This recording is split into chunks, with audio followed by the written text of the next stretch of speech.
INEC and how they intend to improve the conduct of 2015 general elections and possibly 2014 too.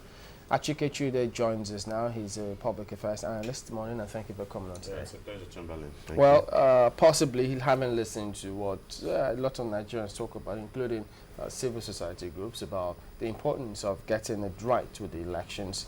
They're putting in place some of these strategies, and which you are privy to, if I can say that correctly. From what you've seen, are you optimistic, or where do you think they'll have some challenges in implementing that policy? Well, the thing about it is that the perception of INEC as the electoral body for this country has been on the upswing for quite some time. There is this general feeling that INEC, is gradually moving in a particular direction, in terms of trying to get it right.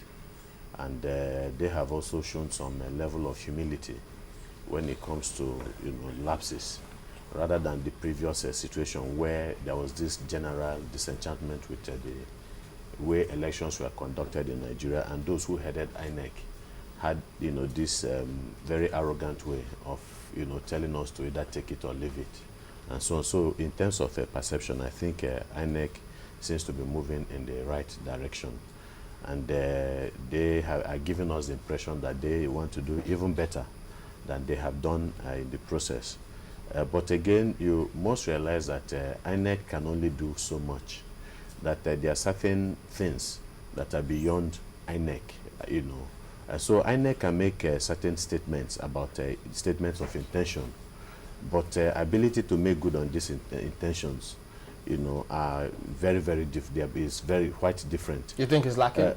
It is lacking. How? INEC can only operate within the ambits of the infrastructural support, that is available to it. For instance, INEC talks about electronic, registration, DDC machines and the rest. And when that matter was muted, I think by the former INEC chairman, Maurice Iwu, a lot of Nigerians put it away. A lot of them said it was not possible because, you need to also understand the environment in which you are operating, and that it wasn't going to work. And we're talking essentially about the power infrastructure in Nigeria, which is the backbone of whatever technology you want to bring into election, in this country. Times have not changed. Times have gotten worse when you talk about delivery, for instance, on this infrastructure, electricity. When the other, Minister of Energy was there, Energy or so, there was, an increase in the quantum of energy supplied in this country. For some time, they told us unprecedentedly that they had achieved about 4,200 megawatts of electricity. And I think a lot of people noticed some, changes, really positive changes. Over time, that has fallen once more. And do not forget that this attempt to provide this infrastructure dates, back to the Obasanjo administration from 1999 till date. It's about 13 years now. Yeah, but and so you cannot have that. So INEC really cannot operate beyond, the infrastructure that is available to it. It must work with this infrastructure. But from what Kaide says, I mean, also, if they were able to do the direct data capturing in 2011 with the dwindling power supply at the time, and now they say they've been able to identify the challenges with a view to improving them for the next elections. Why do you think they cannot your media house was one of those that reported seriously on the failure of... They had challenges. He admitted that this morning. These challenges and so on. These challenges have not been overcome. Yeah, but so he says they've identified it and they will overcome just them. Just as we have identified it. It's about, in this country, usually it's more about intention, what government wants to do. And, the president makes a broadcast, the governor makes a broadcast. It's always about what they intend to do, what they want to achieve. It's usually not about what they have achieved. But you have to plan before you understand? achieve. I agree, but they have had the chance to plan. I'm not saying that they should stop working. They must continue to work. They must continue to try to get it right and so on. But there's also those things that are empirically verifiable that we know that are not on ground. These are beyond the purview of INEC. We are talking about electricity, infrastructure. that is beyond INEC. You understand? So INEC has to work, has to depend on maybe some other units or of government in order to be able for them to do their own. That is what I'm trying to say. For instance, I get the point, but the question is INEC, because remember the time where they said they were going to use DDC machines. You said just now that people poo-pooed it, yes, and they eventually did it. No, with challenges. No, I'm talking about this. No, they did not, because what at the end of the day, capturing your data at the end of the day, the election, the process, the voting process, and so on was manual. that was what happened, and that was not the essence. They didn't use the DDC that was not the essence of the DDC machine. 2011 elections. That was not the essence of the DDC machine. Fine, there was that, but they were to go beyond that. Data capturing, not for voting. They were to go beyond that. That is the issue. They were to go beyond that, and they had all kinds of issues.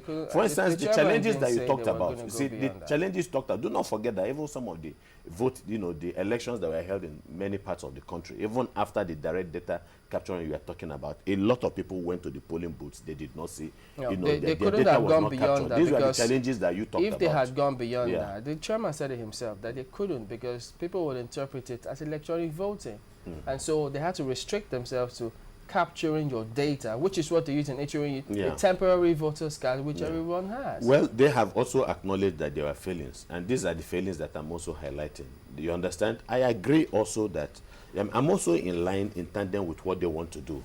It's all about getting it better, and once they can get it better, I want to believe that it is going to impact positively, on the entire nation, because it's about the process of getting people who are committed to this country, and you cannot do that if the voting process is not up to scratch. So we all have something to benefit. We all have, and we all must work towards ensuring that INEC as an electoral body or umpire succeeds in this country. At least you acknowledge that to some extent the DDC machines did work, and that they were successful to some extent. Now, if you were to look at the failures and look at the successes and rate them on, say, a scale of 1 to 100, how would you rate the successes and the so-called shortcomings of the DDC machines? I might give them a 55. Which one will be 55? Or 60. Maybe the use of the DDC machines to capture data. Because I'm aware, I know people personally that whose data were not captured. A lot of them. 55, I heard some people will say that's a pass mark. 60. Yeah, I mean, it's a pass mark, but again, if your child scores 60 in an examination, you want to encourage him to score 80, 90. And that's what INEC says that they're going to do. Do you think that this new process they're embarking on, issuing permanent voters card, and then making people vote or be accredited with the chip and card system during the 2015 elections, will inch them closer to 80. It's a process forward. I would agree that if it does work, I think it would help to achieve that purpose. I think I would agree with that. Yes. Well, what are your fears?